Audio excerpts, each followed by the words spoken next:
essa pandemia, ela, na verdade, trouxe uma coleção de episódios que a gente nunca viveu profissionalmente. É uma matéria que nós vimos na aula passada e do qual vocês precisam...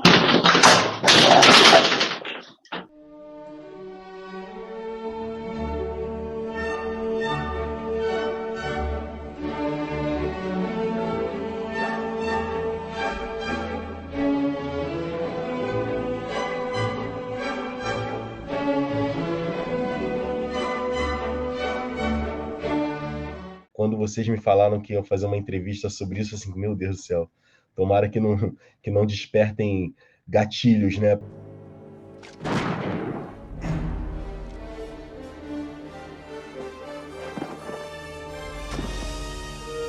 A chegada da pandemia na comunidade escolar foi uma bomba.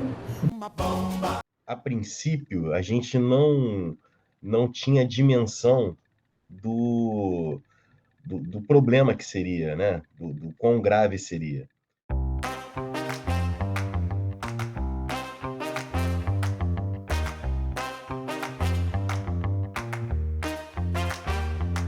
E a gente tinha expectativa de voltar em uma semana, em 2 semanas, né? E quando a gente olha para trás e a gente pensa que a gente viveu 2 anos trabalhando de casa, aquele conjunto de situações que a gente viveu, então, assim, toda semana a gente achava que seria a última semana, só que não era, entendeu? É hoje que esse vírus vai embora de uma vez. A suspensão do calendário acadêmico foi se tornando uma realidade que acumulava dias, semanas, meses.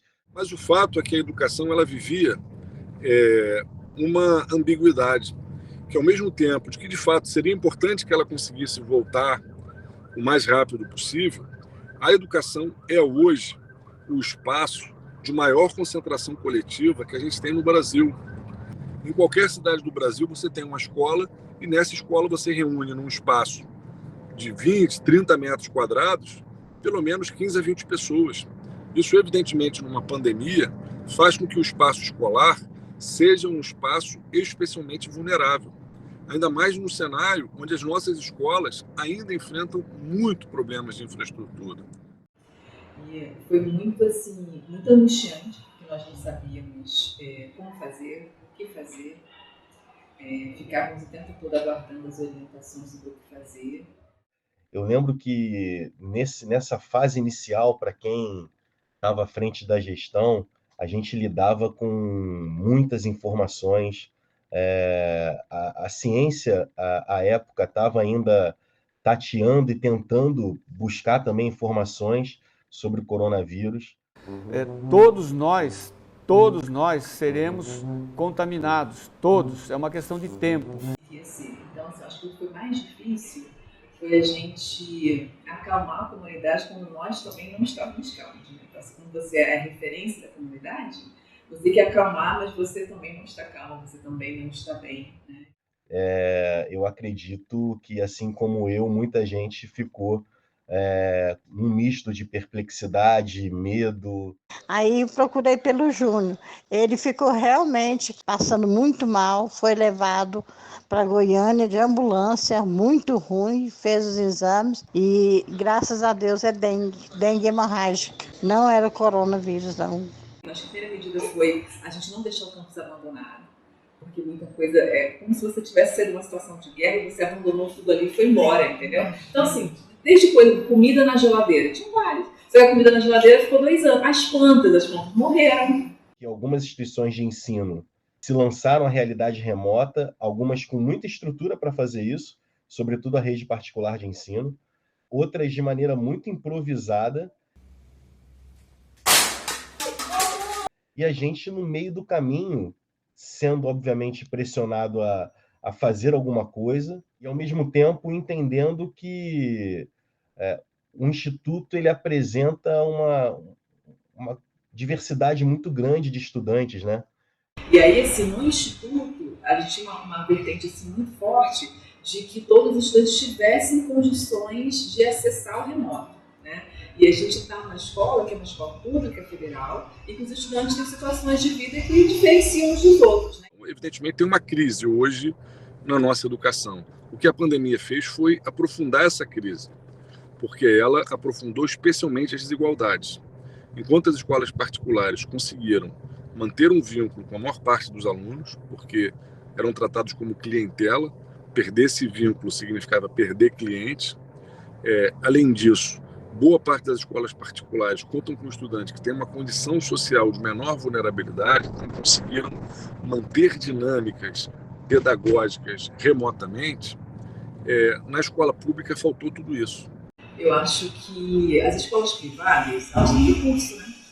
E a gente tinha uma preocupação. Primeiro, assim, era o auge da precarização da rede em termos de um orçamento muito baixo, muito aquém das nossas necessidades. O orçamento aprovado no Congresso, ele retira recursos da saúde, da educação. Por outro lado, parece ter sido capturado o orçamento, principalmente nas despesas discricionárias, não obrigatórias, para as emendas parlamentares, Ministério da Defesa e outros espaços que parecem ter mais força política e, por isso, disputam e drenam orçamentos que deveriam ser vinculados aos objetivos mais prementes da sociedade. A expectativa era iniciarmos depois que os estudantes recebessem os chips e os tablets. Teve, por parte de um edital centralizado da reitoria, um edital chamado Edital Conectividade. A Samsung atrasou a entrega, alguns campi iniciaram suas atividades pedagógicas, o Campo São Gonçalo optou por aguardar mais um pouco, então a gente começou mais atrasado ainda, porque a gente aguardou que os estudantes que estavam inscritos no edital de conectividade recebessem o material para poder acompanhar as aulas, né?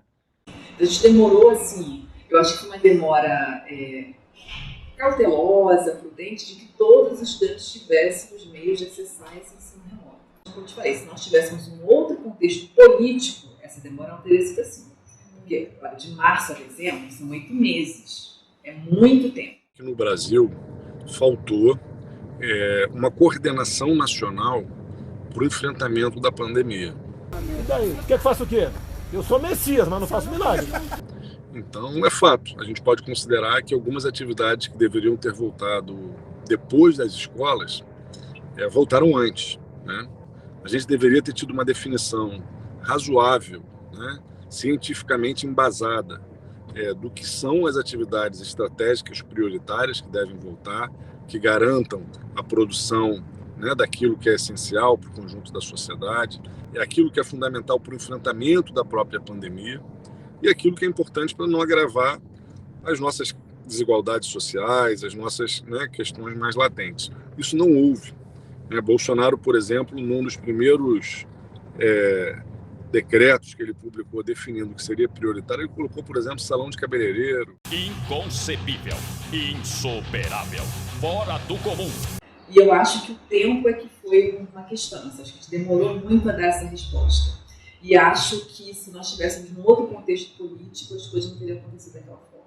A ideia inicial era a gente, a partir de um documento, orientar como essas atividades iriam ser realizadas de maneira não, digamos assim, deixar nenhum estudante para trás, não reforçar as diferenças, as exclusões possíveis, enfim. O que a gente pensava? Que nenhum estudante poderia ser reprovado.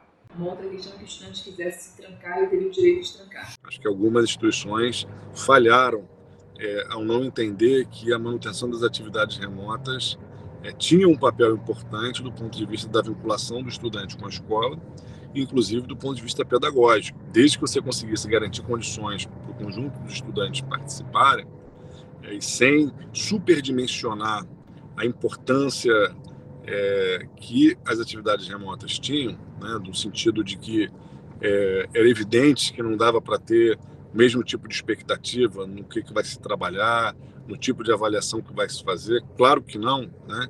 Mas tinha que ser valorizado, né, as atividades remotas como atividades importantes naquele período. A gente também estava preocupado muito com essa questão de invasões, enfim, que também estava rolando nesse contexto remoto, né? Se você não colocar nome e número no teu e-mail, eu não vou descobrir quem é você. Por exemplo, Shaolin Matador de Porco. Quem é esse aluno? Flavinho do Pneu. Não tem nem Flávio. Do pneu ainda, lá vou saber quem é. Criamos regras. O professor ele tem que realizar a postagem programada naquele horário. Ele não pode postar sábado, ele não pode postar domingo. Os encontros síncronos, né, que esses encontros ao vivo, vamos dizer assim, era a menor parte do ensino remoto. Isso a gente também garantiu que fosse, porque podia ser que tivesse uma instabilidade de conexão, que ele não conseguisse entrar. Então a gente foi tendo esses cuidados na formulação de regramento, né, desse ensino remoto. Teve gente nessas reuniões gerais que defendeu prova síncrona. Cara, prova síncrona. Se fosse falta de carinho, eu entenderia. Tu tá de brincadeira comigo, né? Porra, tu não tem noção nenhuma da realidade dos estudantes que estão no teu campus, né, cara? Tu vai chegar pro cara e assim, ó, 7 horas da manhã eu vou abrir a câmera, eu quero todo mundo de câmera aberta, eu quero ver o que vocês estão fazendo, a prova síncrona.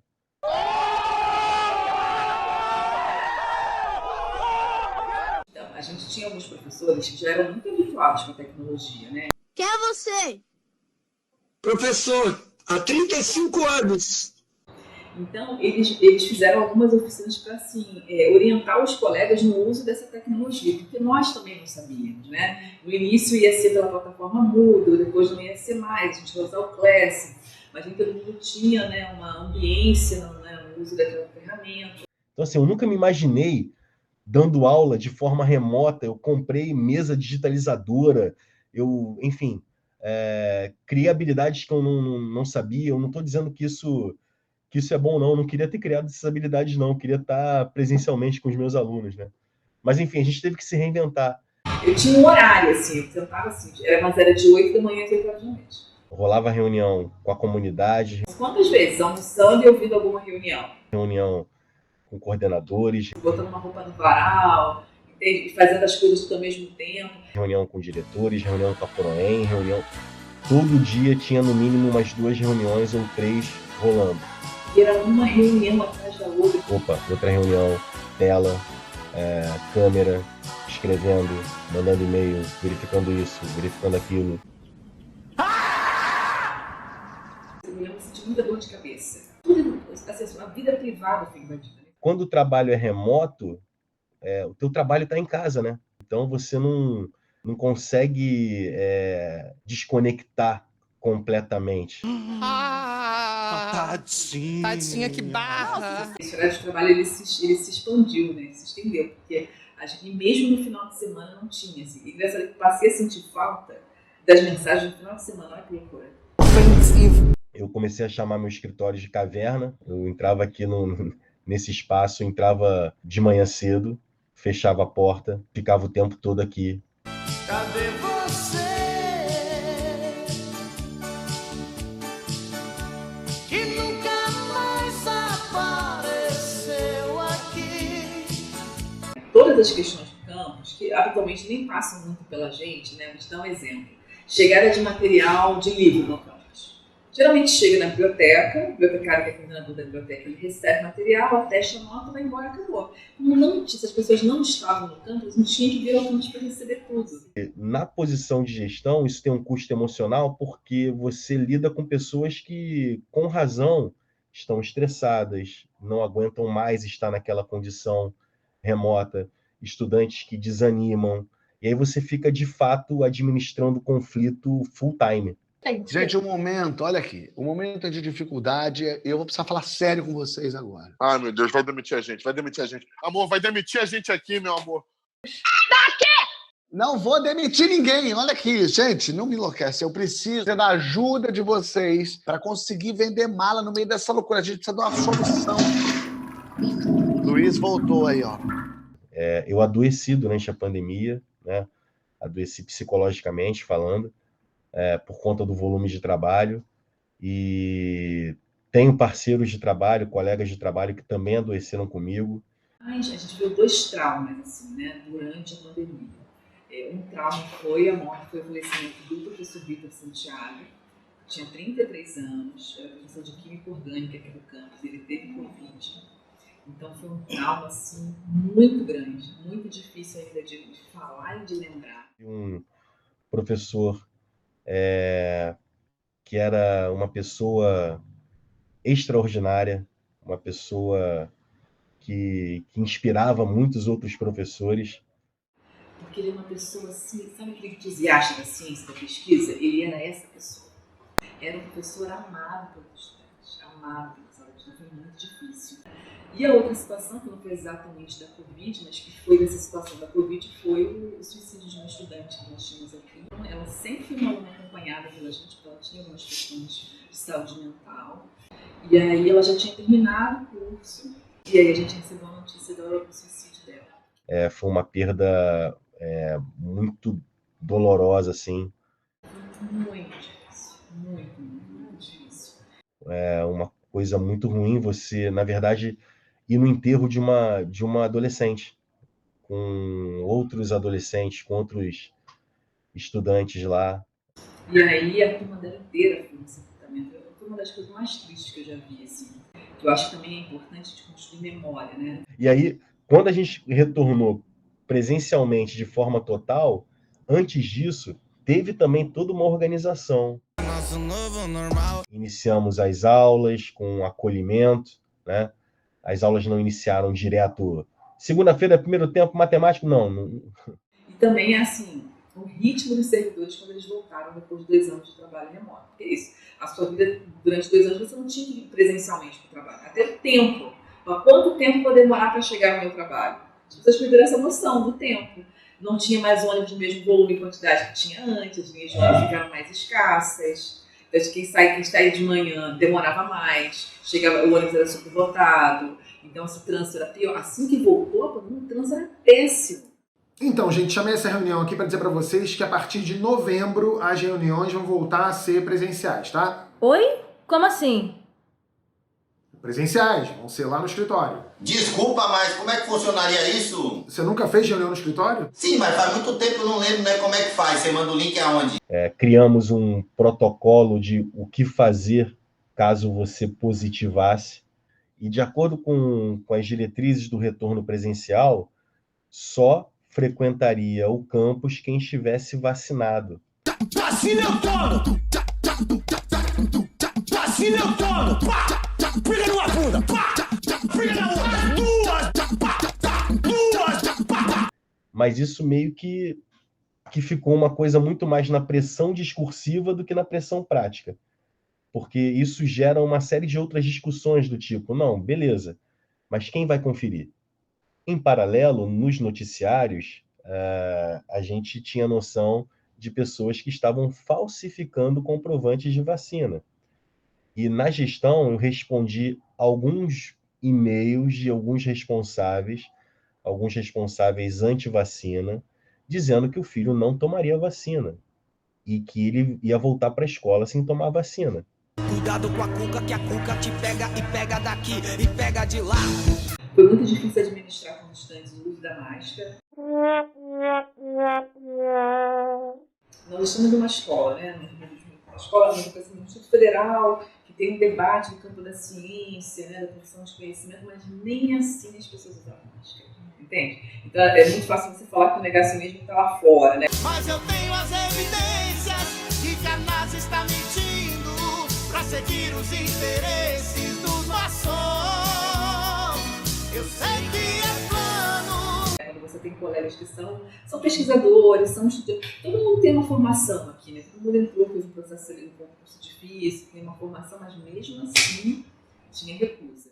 E isso, a direção de ensino trouxe isso como grande aprendizagem assim, para mim, né? O fato de você ouvir uma atrocidade, manter-se calmo e manter-se educado em rebater a atrocidade.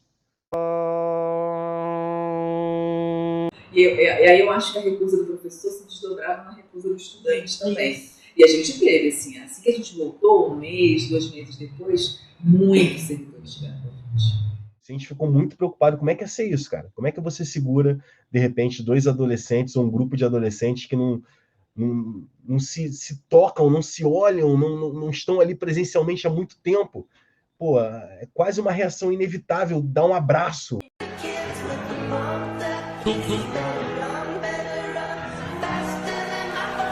Ó.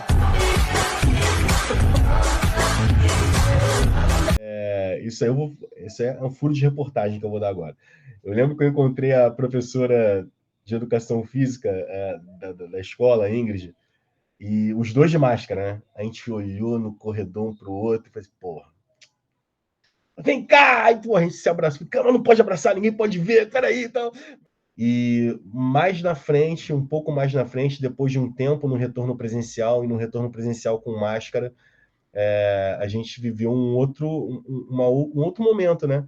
Que é o momento de voltar a reconhecer os rostos inteiros das pessoas, né?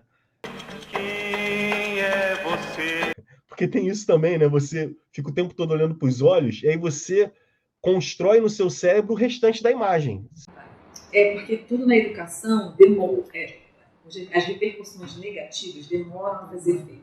Você vai perceber na sala de aula um instante que você passa lá uma atividade, não consegue entender o que a atividade está pedindo. Então, o impacto é para todo mundo. Então, de alguma forma, a sociedade tem que saber absorver esse impacto e dar condições para que esse jovem, esse estudante que se formou nessas circunstâncias, tenha ao longo da sua vida outras possibilidades de recuperar, de ter acesso àquele conhecimento que ele não teve na escola. Na verdade, é o afeto que modifica tudo, né? Na verdade, é a empatia, é você enxergar o aluno, é você se conectar ao aluno, é você entender que aquele ser humano é atravessado por uma série de outros condicionantes que você não consegue enxergar, porque é um outro mundo. Então, de fato, a educação voltou mais tarde do que a gente desejava, mas acabou que a educação conseguiu resistir ao que se tornou numa política de genocídio, que fez com que o Brasil, com 8% da população mundial, tivesse mais de 12% das mortes. A educação resistiu a uma política de morte.